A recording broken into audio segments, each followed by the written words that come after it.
तो hello guys, अस्सलाम वालेकुम वरहमतुल्लाहि वबरकातुहू। मैं हूँ उमर अहमद और आप लोग देख रहे हैं कोड फ्लो उमर। आज की जो वीडियो है वो फायरबेस के रिलेटेड है। फायरबेस में हम क्या क्या सीखेंगे उसके बारे में आप लोगों को बताऊंगा, और फायरबेस है क्या, ठीक है, ये काम क्या करते हैं। तो सबसे पहले आप लोग इस बात को समझ लें कि फायरबेस जो है ये एक डेटाबेस है। ठीक है, फायरबेस क्या है, ये हमें एपीआई प्रोवाइड करती है। हम उस एपीआई को इंटीग्रेट करते हैं और उसके जरिए फिर हम क्या करते हैं, हम एक गूगल हमें एक डेटाबेस देता है, एक क्लाउड देता है, जहां पर हम यूजर का डेटा सेव कर सकते हैं, जहां पर हम यूजर का फाइल सेव कर सकते हैं। ठीक है, यूजर का जितना भी डेटा, चाहे वो फाइल के फॉर्म में है, टेक्स्ट के फॉर्म में है, वो सारा का सारा हम उस क्लाउड में, उस डेटाबेस में सेव कर सकते हैं। तो फायरबेस जो है वो गूगल ने हमारे लिए बाय डिफॉल्ट समझ लें कि उसको हमारे लिए एक डेटाबेस बनाई है जिसको हम एक्सेस कर सकते हैं। सही हो गया। एक तो ये बात है। दूसरी बात ये है कि फायरबेस में हम क्या क्या सीखेंगे, ठीक है। और तीसरी बात ये है कि आजकल जो है फायरबेस जो है उसकी लिमिटेशन है थोड़ी बहुत। तो उसके लिए फिर हम जो स्टोरेज है, यानी फाइल्स हो गई, वीडियोस हो गए, ऑडियोज हो गए, उसको हम कहाँ पर सेव करेंगे, उसके लिए मैं आप लोगों को अलग से प्लेटफॉर्म दिखाऊंगा। ठीक है, तो फिलहाल जो है फायरबेस का सेटअप हम करते हैं अपने फ्लटर के प्रोजेक्ट के साथ। ये बहुत मस्त है। ठीक है। अच्छा, इसके अलावा जो मैंने आप लोगों को ये बात बता दी कि फायरबेस के टॉपिक्स में हम क्या क्या पढ़ेंगे, तो मैं सरसरी आप लोगों को बता दूं, जिसमें हम ऐड पढ़ेंगे, सेट पढ़ेंगे, अपडेट पढ़ेंगे, डिलीट पढ़ेंगे। ठीक है, और इसके अलावा क्रिएट और सेंड वेरिफिकेशन, यानी क्रिएट आईडी हो गई। ठीक है, क्रिएट आईडी में क्या आता है, क्रिएट ईमेल और पासवर्ड। ठीक है, ये आ गया। और इसके अलावा ईमेल की वेरिफिकेशन हो गई, ये मैं आप लोगों को सिखाऊंगा। और आगे फिर समझ लें कि स्टोरेज वगैरह, इस चीज को एक्सेस करना है और स्टोरेज को हमने कैसे मैनेज करना है, यानी फाइल के तौर पर अगर हमें यूजर इमेज दे दे, वीडियो दे दे, तो वो हमने कैसे स्टोर करना है और कैसे उसका यूआरएल हमने स्क्रीन पर शो करवाना है यूजर के लिए। ठीक है, तो इस सब पर बात करेंगे। अच्छा, सबसे पहले हम क्या करेंगे, फायरबेस का सेटअप करेंगे अपने प्रोजेक्ट के साथ। अब फायरबेस में आप लोगों को दिखाता हूँ कहाँ से ओपन करते हैं। फायरबेस हम ओपन करते हैं, गूगल में जाएंगे और वहां पर हम लिखेंगे फायरबेस कंसोल। अच्छा, फायरबेस कंसोल लिखने के बाद सबसे पहला जो वेबसाइट है वो हमारे पास आ जाएगा। यहाँ पर मैं आप लोगों को दिखाता हूँ दोबारा से, फायरबेस कंसोल। ठीक है, जैसे ही आप लोग लिख लें ये पहला देखिए। ठीक है, इस पर आप क्लिक कर लेंगे और इसके बाद इसको स्क्रॉल कर लेंगे और गेट स्टार्टेड इन कंसोल, इस पर क्लिक कर लेंगे। सही हो गया। अच्छा, इसको क्लिक करने के बाद आपने क्या करना है कि यहाँ पर आपने एक क्रिएट करना है प्रोजेक्ट को। ठीक है, जैसे यहाँ पर मैंने क्रिएट की है ना, तो यहाँ पर आप उसी नाम से क्रिएट करो कि जो नाम आपने फ्लटर के प्रोजेक्ट को दी। जैसे मैं आप लोगों को यहाँ पर दिखा दूं मिसाल के तौर पर। ठीक है, यहाँ पर मैं आप लोगों को दिखा दूं, मैं एक प्रोजेक्ट क्रिएट करता हूँ जिसको मैं नेम देता हूँ। ठीक है, इसको मैं नेम देता हूँ कि यूजर, बल्कि माई ऐप। ठीक है, मैंने इसको नेम दे दिया माई ऐप का। अब ये क्रिएट हो रहा है, तो इसी तरह मैं यहाँ पर जब मैं क्रिएट करूंगा तो प्रोजेक्ट को क्या नेम दे दूंगा, माई ऐप। ठीक है, यहाँ पर मैं कंटिन्यू कर लूंगा, जैसे मैं कर रहा हूँ सेम आप लोग उसी तरह से कर लें। ठीक है, कंटिन्यू पे क्लिक कर लूंगा और दोबारा फिर कंटिन्यू पर क्लिक कर लूंगा। यहाँ पर डिफॉल्ट अकाउंट फॉर फायरबेस पर क्लिक करना है और उसके बाद क्रिएट प्रोजेक्ट पर क्लिक करना है। तो जैसे ही पूरा हो जाएगा तो आपका प्रोजेक्ट जो है वो इनिशियल स्टेज में क्रिएट हो जाएगा। लेकिन अब इसकी पूरी जो सेटअप है उसको अपने प्रोजेक्ट के साथ आप लोगों ने कैसे मैनेज करना है, तो वो आप लोगों को मैं दिखाऊंगा। अच्छा, ये जब तक हो रहा है तब तक मैं आप लोगों को ये दिखा रहा हूँ कि मैंने प्रोजेक्ट क्रिएट कर लिया ना। ठीक है, अब प्रोजेक्ट क्रिएट करने के बाद मैं क्या करता हूँ, सबसे पहले मैं कुछ सेटअप्स आप लोगों को बताता हूँ। उसमें पहली सेटअप ये है, अब इसको कंटिन्यू कर लें तो ये आपका ओपन हो जाएगा फायरबेस कंसोल में आपका प्रोजेक्ट, लेकिन इसमें सेटअप अब रहता है। ठीक है। अच्छा, अब हमने क्या करना है, सबसे पहले कुछ सेटअप्स करने हैं जिसके जरिए फायरबेस कंसोल जो है वो फायरबेस फ्लटर प्रोजेक्ट के साथ कनेक्ट होते हैं। तो उसमें पहली चीज जो है वो बहुत ज्यादा मस्ट है, वो है नोट जेस को इंस्टॉल करना। नोट जेस इंस्टॉल। ठीक है, नोट JS भी लिख सकते हो, नोट जेएस भी कह सकते हो, ठीक है। इसको इंस्टॉल कर लोगे। अच्छा, ये जब मैं आप लोगों को दिखा रहा हूँ ना, जब ये वीडियो बन रही है, तो ये 2025 है और 13 तारीख है और 8वां महीना है, ठीक है, अगस्त का। तो इसमें जो सबसे स्टेबल वर्जन है वो 22 का है, ठीक है, 22 का, वरना तो इसमें 24 तक है, लेकिन कोशिश करें कि 22 को यूज कर लें। अगर आप लोग आज और कल में वीडियोस देख रहे हैं, और अगर 3-4 महीनों बाद आप लोग देखेंगे, तो फिर कोशिश करेंगे स्टेबल वर्जन, इसमें आप लोग रिसर्च करें, स्टेबल वर्जन उसमें इम्प्लीमेंट करें और डाउनलोड करें, ठीक है। तो आप लोग यहाँ से इसका वर्जन सेलेक्ट कर सकते हैं, और यहाँ पर आप लोग देख सकते हैं कि आप लोग मैक ओएस के लिए डाउनलोड करना चाहते हो, लिनक्स के लिए या विंडो के लिए, तो मैं विंडो पर क्लिक करूंगा, ठीक है। अब यहाँ पर दूसरी बात यह है कि आप लोग डाउनलोड यहाँ से भी कर सकते हो और यहाँ से भी कर सकते हो, लेकिन इन दोनों में क्या करना है, आपने स्टैंड अलोन बाइनरी पर क्लिक नहीं करना, बल्कि विंडो डॉट इंस्टॉलर पर क्लिक करना है, ठीक है। तो मैं यहाँ से डाउनलोड कर देता हूँ। अच्छा, ये डाउनलोड हो रहा है तब तक, और अच्छा, एक वेबसाइट में आप लोगों के सामने खोलता हूँ। अब वो वेबसाइट क्या करेगा, उस वेबसाइट में कुछ पाथ हैं, उसको हमने कमांड प्रॉम्प्ट में देनी। अब उसको देने के बाद जितनी भी पैकेजेस हैं, टूल्स हैं, वो सारे के सारे फायरबेस के फ्लटर के साथ कनेक्ट हो जाएंगे और उसमें ऐड हो जाएंगे, ठीक है। अच्छा, नोट जेएस डाउनलोड हो गया, तो मैं आप लोगों को दिखाता हूँ नोट जेएस को आप लोगों ने इंस्टॉल कैसे करना है। यहाँ पर आ जाना है, मैंने डाउनलोड की है, लेकिन आप लोगों को जस्ट दिखा दूं। यहाँ पर आप लोगों ने क्लिक कर लेने, ये नोट जेएस है, इस पर क्लिक कर लेने, डबल क्लिक। अच्छा, इसको क्लिक करने के बाद देखिए आप लोगों ने क्या करना है, मुझे क्या कह रहे हैं कि आप लोगों ने एक दफा की है, तो आप लोग कैसे करोगे, नेक्स्ट करोगे, ठीक है, और नेक्स्ट नेक्स्ट करके ये फिनिश हो जाएगा। जैसे ही आप लोग इसको इंस्टॉल कर लोगे ना, तो फिर आप लोग इसको चेक कर लो कि ये इंस्टॉल है या नहीं। तो आप लोगों को कैसे पता चलेगा कि मेरे सेटअप में, मेरी पीसी में, मेरे लैपटॉप में ये नोट.जेएस इंस्टॉल है या नहीं। तो आप लोग यहाँ पर कमांड प्रॉम्प्ट में npm लिख लोगे और फिर इंटर कर लोगे। तो ये थोड़ा सा टाइम कंज्यूम करेगा आप लोगों से, और फिर आप लोगों के सामने ये चीज़ आ जाएगी, ये इंस्टॉल है या नहीं। और अगर इस तरह से आप लोगों के सामने ये कोड सारा शो हो जाए, तो समझ लें कि इंस्टॉल है। और वर्जन का कैसे पता चलेगा कि कौन सा वर्जन इंस्टॉल है, तो यहाँ से पता चलेगा। देखें, आप लोगों को दिखा देंगे यहाँ पर वर्जन की और इंस्टॉल, ठीक है। तो मेरे वाले में तो बाय डिफॉल्ट मैंने इंस्टॉल की थी, तो आप लोगों को जस्ट दिखाना था, ठीक है, इंस्टॉल है। और अगर आप लोगों वाले में इंस्टॉल नहीं होगा, तो फिर आप लोगों को ये कोड सारा नहीं दिखाएंगे, ठीक है। अगर इंस्टॉल हो, तो फिर आप लोगों को ये भी दिखा देंगे वर्जन, और ये पूरा कोड भी दिखा देंगे, सही है। अच्छा, इसके बाद एक दूसरा सेटअप मैं आप लोगों को दिखाना चाहता हूँ। वो अगर आप लोगों ने नहीं किया, तो फायरबेस CLI जो है उसकी पाथ हम कॉपी पेस्ट करेंगे ना कमांड प्रॉम्प्ट में, तो फिर चले फिर वहां पर मैं आप लोगों को दिखा देता हूँ, ताकि आप लोगों के लिए इजी हो जाए। अच्छा, सबसे पहले हम क्या करेंगे, फायरबेस CLI क्लिक कर लो, ठीक है। फायरबेस CLI को क्लिक करने के बाद आप लोग जरा स्क्रॉल कर लोगे, पहला वाला नहीं, फायरबेस CLI ये वाला है, ठीक है, इस पर क्लिक कर लो। इस पर क्लिक करने के बाद आप लोगों ने क्या करना है, ये आप लोग आर्टिकल पढ़ भी सकते हो, ठीक है। तो ये जस्ट इतना कह रहे हैं कि आप लोग इसके जरिए इंस्टॉल कर सकते हो, ठीक है। अच्छा, सबसे पहले ये क्या हमें दिखा रहा है, ये देखो, फायरबेस के जितने टूल्स हैं वो हम अपने प्रोजेक्ट में इंस्टॉल करेंगे, ठीक है। अब कैसे करेंगे, यहाँ से मैंने कॉपी कर लिया, कॉपी करने के बाद मैं यहाँ पर कमांड प्रॉम्प्ट दे दूंगा, ठीक है। कमांड प्रॉम्प्ट में मैं क्या करूंगा, यहाँ पर मैं इसको पेस्ट कर दूंगा। अब जे यानी npm मैंने कहा था किसके लिए यूज होता है, नोट जेएस के लिए ना। तो नोट जेएस के अंदर फायरबेस टूल की, मतलब उसके अंदर जितने टूल्स हैं वो इंस्टॉल कर रहा है आपके प्रोजेक्ट में। तो आप एंटर कर लोगे। अब जैसे ही आप लोग एंटर करेंगे ना, तो ये रन होना शुरू हो जाएगा। तो जितने टूल्स हैं, थोड़ा सा टाइम कंज्यूम करेगा, आप लोगों से थोड़ा सा टाइम लेगा। तो जैसे ही टाइम ले, तो थोड़े से टूल्स हैं वो इंस्टॉल हो जाएंगे। अच्छा,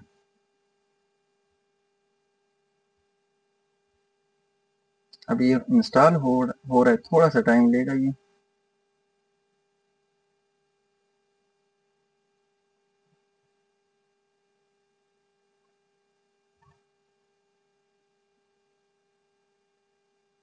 जब ये फर्स्ट टाइम हम यहाँ पर टूल्स वगैरह को CMD में लाते हैं ना, और ये कॉपी पेस्ट करते हैं ये पाथ को, तो ये थोड़ा सा टाइम लेता है। और अगर आप लोगों का नेट स्लो है तो भी ये बहुत टाइम लेगा।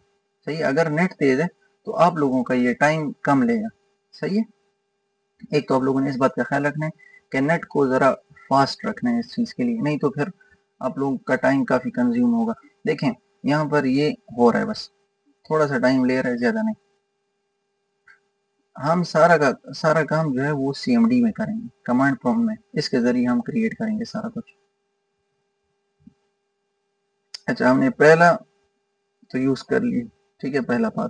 अब इसको यूज़ करेंगे, लेकिन इसको यूज़ करने से पहले मैं आप लोगों को एक बात, देखें ये हो गया, ठीक है, इसका क्या मतलब है, ये हो गया। अच्छा, ये एक और बात भी हमें बता रहा है कि 82 पैकेजेस जो हैं आर लुकिंग फॉर फंडिंग, ठीक है, यानी ये 3 पैकेजेस ऐड कर दी, 8 पैकेज रिमूव कर दी, ठीक है, ये सारा कोई डेटा आप लोगों को बता देंगे। ठीक है, इसके बाद आपने क्या करना है, कोशिश करें कि अगर आप लोगों ने गेट इंस्टॉल नहीं किया तो गेट को भी इंस्टॉल कर लें। अब गेट क्या काम करता है, नोड.जेएस क्या करता था, नोड.जेएस एक लैंग्वेज है बैकएंड के लिए, ठीक है, तो नोड.जेएस क्या काम करता है, वो फायरबेस के लिए काम करते हैं। सही है, कनेक्ट करता है और फायरबेस यानी कि बैकएंड लैंग्वेज फायरबेस में यूज होती है, तो नोड.जेएस उसमें हेल्प देता है। ठीक है, काफी। अब गेट जो है वो आपके फ्लटर के प्रोजेक्ट को आपकी गूगल के जितनी भी वेबसाइटों के साथ आप अपने फ्लटर के प्रोजेक्ट को कनेक्ट करते हो तो वो कनेक्शन का काम देते हैं। तो यहाँ पर अगर आप लोगों ने गेट डाउनलोड नहीं की तो यहाँ पर आप लोग गेट डाउनलोड कर लें, यहाँ से गेट पे क्लिक कर लें। गेट पे क्लिक करने के बाद आप लोग देखें यहाँ पर आ जाएंगे डाउनलोड पे। डाउनलोड पर आने के बाद अगर आप लोगों के पास मैक है तो मैक पर क्लिक कर लें, लिनक्स है लिनक्स पर, और अगर विंडो है तो विंडो पे। मेरे पास विंडो है तो इसलिए मैंने विंडो पर क्लिक कर ली। इन सब में आपने क्या करना है, इस पर क्लिक करना है, ठीक है, get for window x64 setup, ठीक है। अच्छा, इसको मैं कैंसिल कर लूंगा यहाँ से, और ये देखिए डाउनलोड हो रहा है। अच्छा, आप लोग एक दूसरा काम भी कर सकते हैं, आप लोग चेक कर सकते हैं यहाँ से कि npm आप लोगों का इंस्टॉल तो है, लेकिन क्या इन्वायरमेंटल वेरिएबल बहुत मस्ट है, इन्वायरमेंटल वेरिएबल में भी ये आया है या नहीं। यहाँ पर जब क्लिक करोगे तो यहाँ पर आप लोगों के सामने ये आ जाएगा npm, तो समझ लें कि ये आया हुआ है, ठीक है। अच्छा, इसके बाद ये डाउनलोड हो गया। डाउनलोड होने के साथ आप लोगों को मैं दिखाता हूँ इसको डाउनलोड कैसे करेंगे। आप लोग इसको डबल क्लिक कर लेना, ठीक है, मेरे पास डाउनलोड है इसलिए मैं नहीं कर रहा, जस्ट मैं आप लोगों को दिखा रहा हूँ, ऐसे आप लोगों ने यस करना है। और जैसे ही डाउनलोड हो जाए तो ये कहाँ पर सेट होंगे, मतलब ये फाइल कहाँ पर मौजूद होंगे, वो जगह मैं आप लोगों को दिखाता हूँ। अच्छा, ये डाउनलोड होने के बाद इसको अपने कैसे इन्वायरमेंटल वेरिएबल में इसके लिंक को, इसके पाथ को पेस्ट करना है और सेटअप करना है, इसका गेट का सेटअप कैसे करना है, ठीक है। नोड.जेएस का तो हो गया ना, ये बहुत मस्त है। अगर आप इसको नहीं करोगे ना, मैं आप लोगों को बता दूं, अगर आप इसको नहीं करोगे तो जैसे ही आप इसको कॉपी करेंगे और इसको यूज करेंगे, ठीक है, इसके बाद क्या है कि आपका कमांड प्रॉम्प्ट जो है या तो खत्म हो जाएगा, यहाँ से कैंसिल हो जाएगा आप जो काम कर रहे हो। अगर कैंसिल नहीं होगा तो यहाँ पर एरर दिखा देगा या फिर आगे कंटिन्यू नहीं करेगा, ठीक है। तो आप लोग समझ जाना कि आप लोगों ने गेट को सेटअप नहीं किया और गेट को डाउनलोड नहीं किया। तो यहाँ पर गेट आप लोगों का डाउनलोड हुआ होगा अगर आप लोगों ने इंस्टॉल किया, तो फिर आप लोग सबसे पहले कहाँ पर आएंगे, सबसे पहले आप लोग पीसी पर आ जाएं और वहां पे सी पर क्लिक कर लें। सी फोल्डर में आपने प्रोग्राम फाइल पर क्लिक करना है। प्रोग्राम फाइल में आप लोगों को दिखा देंगे, ठीक है, ये है गेट, ठीक हो गया, ये है नोड.जेएस, ये इंस्टॉल हुआ है, ठीक है। यहाँ से भी आप देख सकते हो कि इंस्टॉल है। अब गेट का हमने एनवायरमेंटल वेरिएबल के साथ इसको अटैच कैसे करना है, सेटअप कैसे करना है, तो सबसे पहले आपने गेट में चले जाना है। गेट में चले जाने के बाद आपने क्या करना है, बिन पे चले जाना है। बिन पे चले जाने के बाद ऊपर क्लिक करके इसको कंट्रोल सी कर लो, यानी कि कॉपी कर लो इसके पाथ को। इसके पाथ को कॉपी करने के बाद आप लोग गए, सबसे पहले आ जाना है एनवायरमेंटल वेरिएबल में। इसमें आ जाने के बाद आप लोग यहाँ पर इसको पेस्ट करेंगे, ठीक है। एक तो ऊपर की पाथ है ना, एक नीचे की पाथ है, नीचे वाली पाथ पर आप लोग आ जाओगे ऐसे। यहाँ पर न्यू पर क्लिक करने के बाद कंट्रोल वी दबा लेना यहाँ पर, या कॉपी पेस्ट आप लोग ऐसे भी कर सकते हो, ठीक है।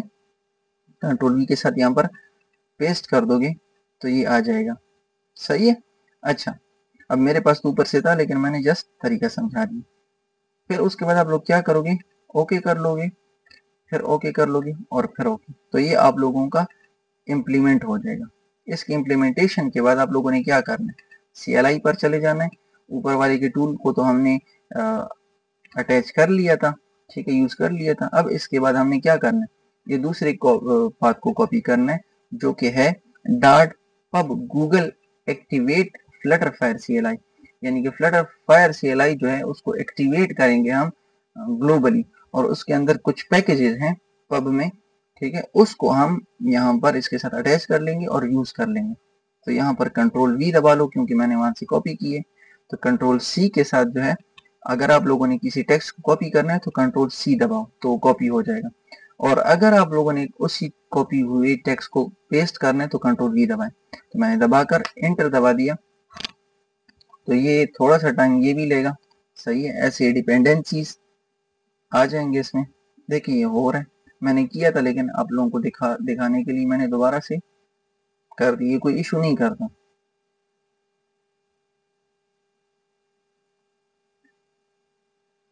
अच्छा,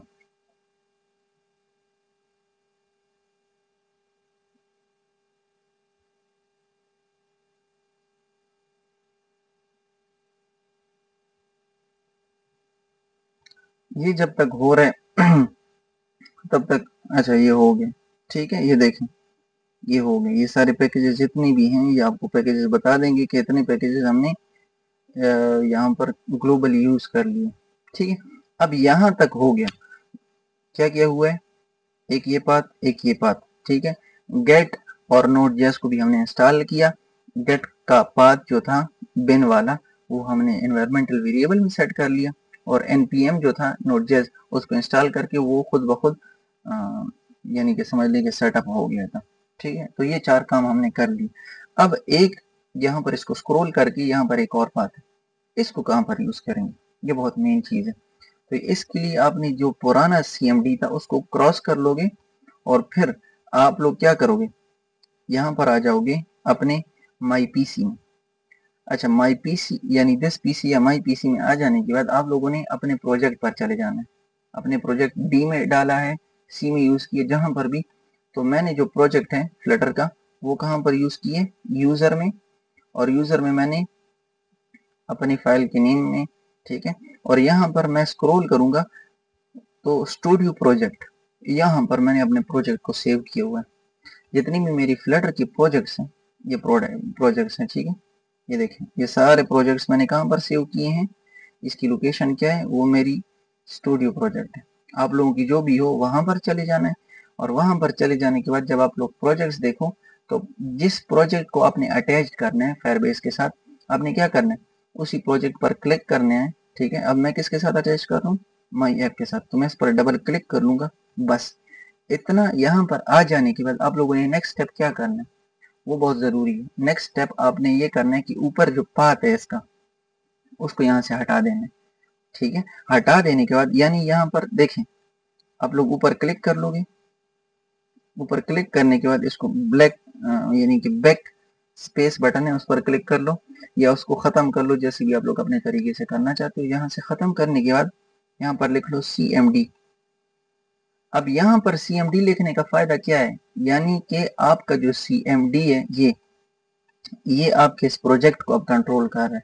आप जो भी पाथ दोगे, जो भी काम करोगे, तो वो डायरेक्टली इसको यूज करके वो सारा कुछ होगा, ठीक है। अब यहाँ पर हम क्या करेंगे, अच्छा एक और बात रह गई मुझसे, वो बात ये है कि आप लोगों ने कॉन्फ़िगर करने से पहले पहले एक काम करना है, वो ये करना है, आपने इसको कैंसिल कर लो, खैर है, ठीक है। इसको दोबारा से हम यूज करेंगे, आप लोगों को दोबारा बता देता हूँ, कोई मसला नहीं है। स्टूडियो प्रोजेक्ट पर चले जाना है। स्टूडियो प्रोजेक्ट पर जाने के बाद यानी अपने प्रोजेक्ट के फोल्डर पर चले जाने के बाद जिस प्रोजेक्ट को आपने यूज करना है, ठीक है, उसको हम यूज करेंगे। लेकिन उससे पहले आप लोग एक काम करो, CMD पर जाओ। CMD पर जाने के बाद जो हमने टूल्स यूज कर लिए, डिपेंडेंसीज यूज कर ली उन दो पाथ के जरिए, अब क्या है कि हमने अपने प्रोजेक्ट को किसी जीमेल में तो सेव करना है ना, ठीक है, यानी कि जो फायरबेस CLI है, जो फायरबेस कंसोल है, उस कंसोल को हमने किस जीमेल यानी गूगल में किस जीमेल पर हमने सेट करना है, किस आईडी में, तो आईडी को लॉगिन करना है। तो हमने क्या करना है, फायरबेस लॉगिन, इस पर इसको लिखने के बाद आपकी आईडी जो है वो मांगेगा आपसे। देखें आप, ये रन हो रहा है, तो ये मुझे क्या कह रहा है, already log in as Umar Ahmad 0300@gmail.com। ठीक है, तो ये ऑलरेडी मेरा क्या है, लॉगिन है। आप लोगों को ये शो करेगा, ठीक है, ये आगे परफॉर्म होगा। परफॉर्म होने के बाद ये क्या करेगा, आपसे एक चीज मांगेगा, ठीक है, आपसे यहाँ पर अलाउ और कैंसल मांगेगा। ठीक है, तो आपने अलाउ कर लेना है। एक यहाँ पर एक समझ लें कि परमिशन है, वो अलाउ करने के बाद फिर आपको ये अपने जीमेल पर ले जाएगा। कहाँ पर ले जाएगा, जीमेल पर। ठीक है, तो वहां पर ये आपसे आईडी मांगेगा। अगर आपने जीमेल ऑन की है गूगल में तो ये आपको वहां पर ले जाएगा। अगर आपके पास 10 है, 1 है, 2 है, जितनी जीमेल है, वहां पर ले जाने के बाद ये आपको कहेगा कि आपने इनमें से किसी एक को चूज कर लो, सेलेक्ट कर लो। सही है, तो यहाँ सेलेक्ट करने के बाद ये आपको कहेगा कि अब इसको कंटिन्यू करो। तो कंटिन्यू करने के बाद यहाँ पर आपको, ठीक है, इस तरह से ये ऐसे आपको एक मैसेज शो करेगा कि आपने सक्सेसफुली क्या कर लिया है, अपने लॉगिन अपनी जीमेल के अकाउंट को फायरबेस कंसोल के साथ लॉगिन कर लिया। अच्छा, उसके बाद आपने क्या करना है, उसके बाद आपने ये करना है, ठीक है, फिर आप लोग चेक कर लेना। फिर आप लोग क्या करना है, चेक कर लेना है CMD में कि फायरबेस लॉगिन। आप लोग जब चेक करोगे तो ये आप लोगों को फिर दिखा देगा, कह देगा कि यार आप लोगों का लॉगिन है या नहीं, और किस में लॉगिन है, तो आप लोगों को यहाँ से पता चल जाएगा। अच्छा, यहाँ तक आप लोगों को समझ आ गई होगी। अच्छा, इसके बाद आप लोगों ने क्या करना है, इसके बाद आप लोगों ने वापस अपने प्रोजेक्ट में आ जाना है। ठीक है, जिस प्रोजेक्ट को आप कनेक्ट करना चाहते हो, प्रोजेक्ट में आ जाने के बाद यहाँ पर इसके पाथ को हटाओ और CMD लिखो। यहाँ पर क्या करो, CMD, इसको मैं हटा देता हूँ, गलती से क्लिक हुआ। अच्छा, यहाँ पर CMD आप लोगों ने लिख लिया ना। ठीक है, प्रोजेक्ट के ऊपर जो पाथ थी, ठीक है, वहां पर CMD लिखने के बाद आप क्या करोगे, यहाँ से इसको कॉपी कर लोगे और यहाँ पर इसको पेस्ट कर लोगे। तो जैसे ही पेस्ट कर लोगे, ये सबसे मेन बात है जो कि आपका फ्लटर फायर को कन्फिगर कर देगा। यानी सेटअप अब शुरू हो गई है। पहले सेटअप जो थी वो जस्ट फाइल और जो वेबसाइट वगैरह थी उनको कनेक्ट करना था। ठीक है, उसी के जरिए। अब क्या है कि प्रोजेक्ट को क्रिएट कर रहे हैं। ठीक है, अटैच कर रहे हैं और क्रिएट कर रहे हैं सारा कुछ। ठीक है, ऑटोमेटिकली आप लोग अगर चाहते हो यहाँ से कस्टम भी कर सकते हो खुद अपनी मर्जी से, लेकिन हम क्या करते हैं, ऑटोमेटिकली इसको यूज करते हैं। कैसे, अब ये आपसे मांग रहा है क्या, कि सबसे पहले आप प्रोजेक्ट सेलेक्ट करो। ठीक है, प्रोजेक्ट ऐसे सेलेक्ट करेंगे।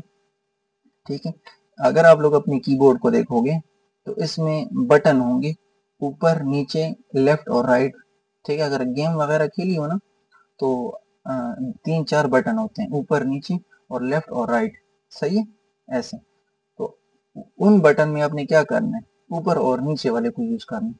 ठीक है, अगर आप ऊपर वाले को क्लिक करोगे तो आपका ये जो ग्रीन निशान है ये ऊपर जाएगा, और अगर आप नीचे पे क्लिक करोगे, ठीक है, उस बटन पे, तो ये नीचे आता जाएगा। अब जिस प्रोजेक्ट को आपने क्रिएट किया था, अब मैंने किस प्रोजेक्ट को क्रिएट किया था, जरा मैं आप लोगों को दिखा दूं, मैंने माई ऐप प्रोजेक्ट को क्रिएट किया था। सही है, तो मैं क्या करूंगा, इनमें से देखूंगा मैंने माई ऐप प्रोजेक्ट जो क्रिएट किया था वो यहाँ मौजूद है या नहीं। अगर है तो फिर तो ईजी है, अगर नहीं है तो यहाँ पर आप लोग क्रिएट कर सकते हो। तो यहाँ पर मैं क्या करूंगा, इस पर क्लिक कर लूंगा, माई ऐप। ठीक है, उस पर क्लिक करने के बाद फिर उसी तरह से अब ऊपर और नीचे को यूज कर सकते हैं। अब ये देखो कलर चेंज कर रहे हैं, ब्लू कर रहे हैं जब मैं ऊपर कर रहा हूँ। ठीक है, ये देखें, ये ब्लू कर रहे हैं ना। अब ये मुझे कह रहा है कि which platform should your configuration support, यानी आपने किस किस को यूज करना है ताकि आपको सपोर्ट करे और आपने उसको कॉन्फ़िगर करना है। तो मैं कहता हूँ विंडो को भी नहीं करना है। अब विंडो से ये निशान हटाने के लिए मैंने क्या किया, मैंने स्पेस पर क्लिक किया, स्पेस जो बड़ा बटन है उस पर क्लिक किया। ठीक है, वेब जो है इस पर भी मैं स्पेस क्लिक कर लूंगा तो यहाँ से टिक हट जाएगा। इसी तरह से मैक ओएस से भी मैंने ये टिक हटाना है क्योंकि मुझे जस्ट iOS और एंड्रॉयड के लिए चाहिए। ठीक है, अगर आप लोगों को जस्ट एंड्रॉयड के लिए चाहिए तो आप लोग इसको भी स्पेस दबाओ, ठीक है, और यहाँ से भी टिक हट जाएगा और जस्ट एंड्रॉयड पर, ठीक है, आपका क्लिक रहेगा और आप एंटर कर लेना। मुझे मैं iOS और एंड्रॉयड दोनों के लिए चाहिए। ठीक है, इतना आप लोगों को समझ आ गया। जब आप लोग किसी भी टेक्स्ट को ऊपर नीचे करोगे ना इन बटन के साथ और जब ब्लू होगा तो ब्लू होने के बाद जिसके साथ टिक है तो उसको आप क्या करोगे, स्पेस क्लिक करो तो वो टिक हट जाएगा। ठीक है, अच्छा, अगर आप टिक को दोबारा लाना चाहते हो तो दोबारा, यानी इसको मैंने स्पेस दबा दिया तो टिक हट गया मैक ओएस। मैं दोबारा चाहता हूँ कि मैक ओएस को भी यूज करूँ तो स्पेस पर फिर क्लिक कर लिया, ये टिक फिर आ गया। अच्छा, मैंने इसको हटा दिया। इसको हटाने के बाद मैं क्या करता हूँ, मैं इंटर करता हूँ, जस्ट मुझे इन दोनों में चाहिए। ठीक है, मैं इंटर कर लूंगा। अब ये क्या कर रहे हैं, fetching register Android Firebase app for project. ठीक है, इस प्रोजेक्ट के साथ ये सारा डेटा कनेक्ट कर रहे हैं। अच्छा, ये एंड्रॉइड ऐप के साथ कर रहे हैं। ये थोड़ा सा टाइम लेगा, आप लोगों के साथ जरूरी है, मैं बार बार कह रहा हूँ कि आप लोगों का जो नेट है वो मस्ट है कि थोड़ा सा तेज हो, नहीं तो ये बहुत टाइम आप लोगों से लेंगे। अच्छा, ये रजिस्टर हो गए, थोड़ा सा वेट आप लोग करेंगे फिर आप लोगों को पता चलेगा पूरा। अब ये क्या कर रहे हैं, पहले एंड्रॉयड के साथ कनेक्ट कर लिया फायरबेस को, ठीक है, इस प्रोजेक्ट को। अब क्या कर रहे हैं, fetching register iOS Firebase app for project. अब iOS के साथ इन्होंने कनेक्ट कर लिया। ठीक है,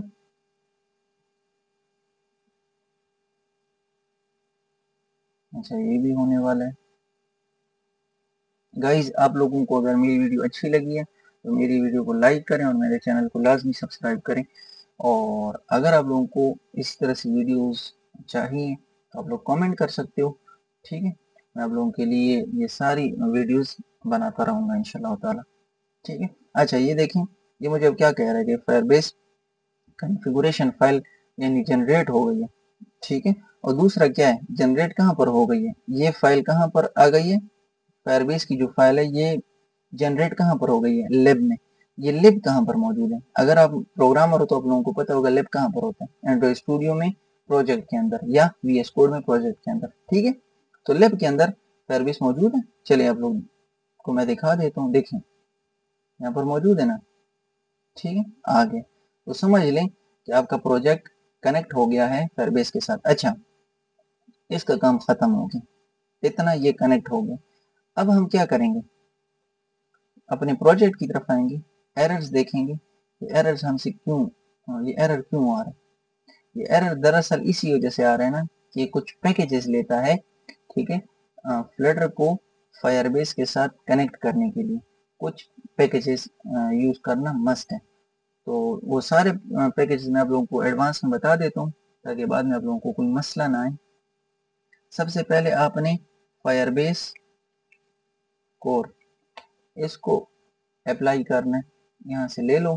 ठीक है, कॉपी करने के बाद पब्स YAML में आना है और यहाँ पर आने के बाद आप लोग क्या करोगे, यहाँ पर आप कर्पेटिनो आइकन और इसके नीचे बिल्कुल यहाँ पर पब गेट कर लोगे। अच्छा, ये फायरबेस कोर क्या काम करते हैं, फायरबेस कोर दरअसल ये काम करते हैं ना कि जो आपका डेटा है फायर स्टोर में जो सेव होगा, आपका जो डेटा है वो फायर स्टोर में जो सेव होगा, ठीक है, उसको ये मतलब कि एक्सेस करता है और परमिशन देता है। इसके बाद एक और पैकेज है जो मैं आप लोगों को दिखाऊंगा, वो है क्लाउड फायर स्टोर।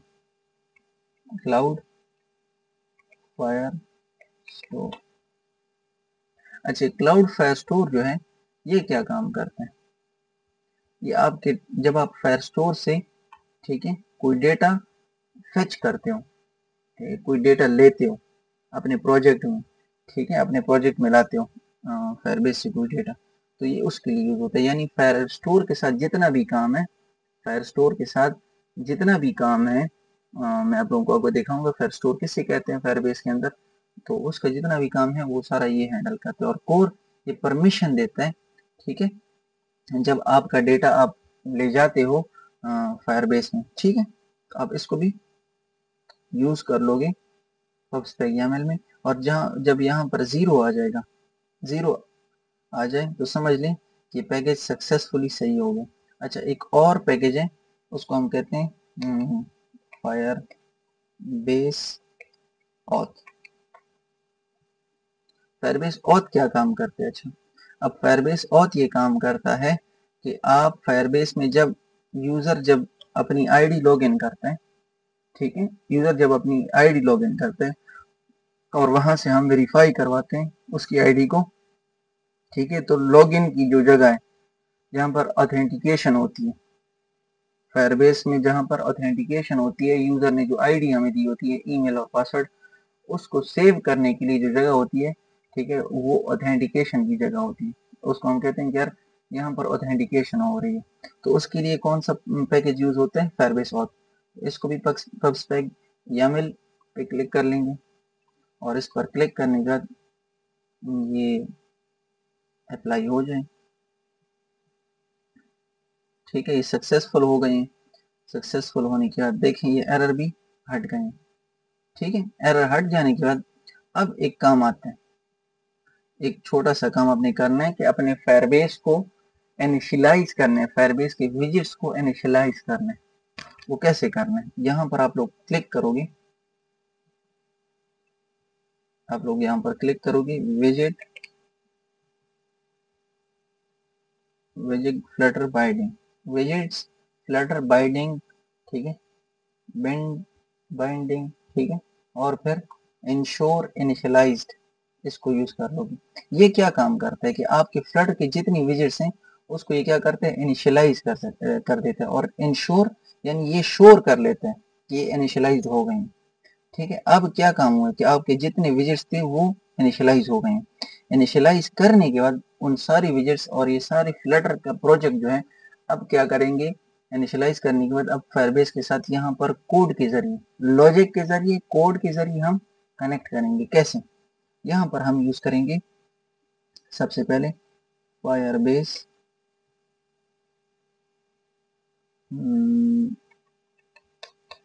अच्छा, एक सेकेंड जरा,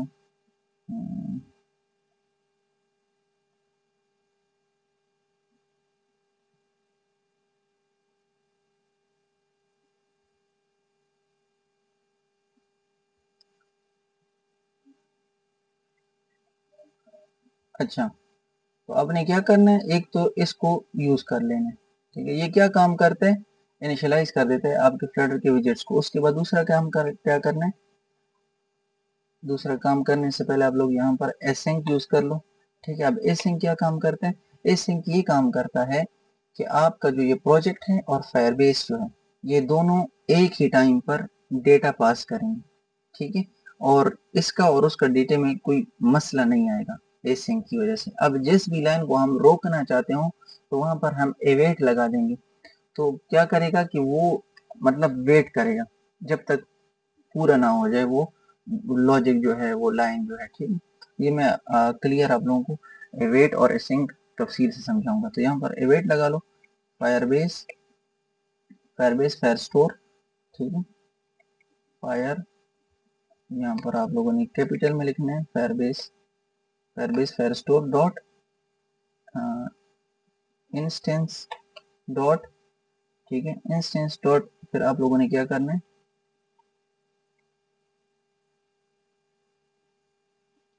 एक सेकेंड,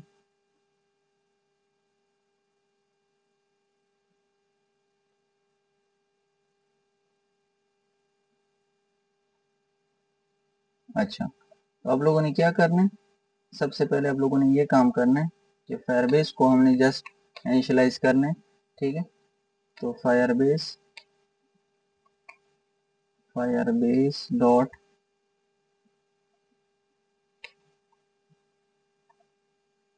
एक सेकेंड, मुझसे काम मिस्टेक हो रही है, ठीक है, सही है।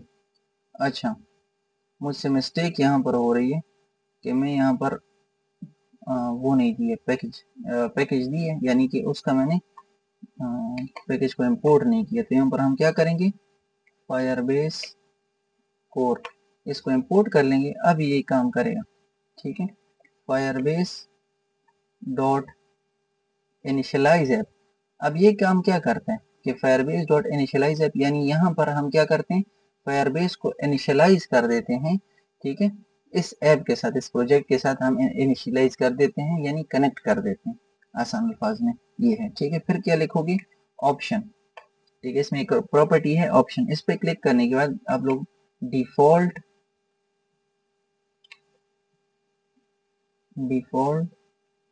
ठीक है, डिफॉल्ट फायर बेस ऑप्शन, इसको क्लिक कर लोगे। और इसके बाद अगर आप लोगों को जस्ट एंड्रॉयड में करना है तो एंड्रॉयड पे, अगर आप इस पे क्लिक करना है तो iOS पर क्लिक करो।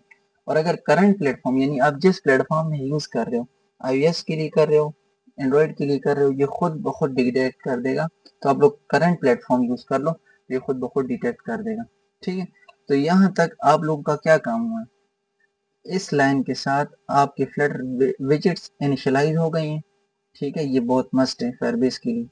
और दूसरी लाइन ये, इसके जरिए हमने क्या किया कि फायरबेस को इनिशियलाइज कर दिया है, फायरबेस को कनेक्ट कर दिया या इनिशियलाइज कर दिया है अपने प्रोजेक्ट के साथ, ठीक है, अपने प्रोजेक्ट के साथ। समझ आ गई। दूसरी बात आसान अल्फाज में कि फायरबेस को कनेक्ट कर दिया अपने प्रोजेक्ट के साथ, या फायरबेस को इनिशियलाइज कर दिया अपने प्रोजेक्ट के साथ, ठीक है, या अपने प्रोजेक्ट को इनिशियलाइज कर दिया फायरबेस के साथ, ठीक है। आसान अल्फाज है, कोई बड़ी लॉजिक नहीं है, ठीक है। यहाँ तक प्रोजेक्ट था। अब यहाँ पर आप लोग रन कर दोगे तो ये रन हो जाएगा और आप लोगों का जो प्रोजेक्ट है ये क्रिएट हो जाएगा। अब यहाँ पर मैं आप लोगों को दिखाता हूँ, इसको आप लोग दोबारा से रिफ्रेश कर लोगे तो यहाँ पर तो ये सारे दिखा रहे हैं ना प्लेटफॉर्म्स। अब यहाँ पर iOS और एंड्रॉयड दिखाएंगे जैसे,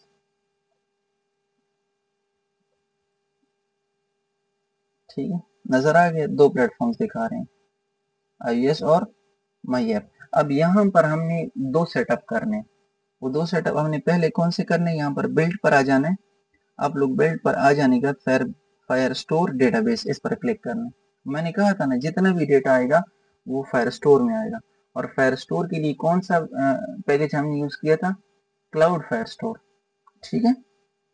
और दूसरा फायरबेस कोर, इन दोनों को हमने यूज किया। अब क्रिएट डेटाबेस पर क्लिक कर लेना है और यहाँ पर आप लोग नेक्स्ट कर लोगे। अच्छा,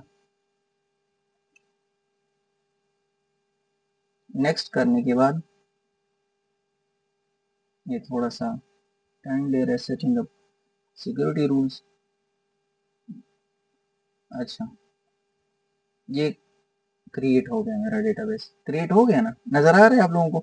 अच्छा, यहाँ तक डेटाबेस मेरा क्रिएट हो गया। अब मैं कोई भी डेटा यहाँ पर यूजर का लाऊंगा, यूजर अपना डेटा जब इम्प्लीमेंट करेगा टेक्स्ट फील्ड वगैरह में तो यहाँ पर आएगा सारा का सारा डेटा। यहाँ पर टेक्स्ट फॉर्म का डेटा आता है, पिक्चर्स वगैरह का नहीं, टेक्स्ट फॉर्म का डेटा यहाँ पर आता है, ठीक है।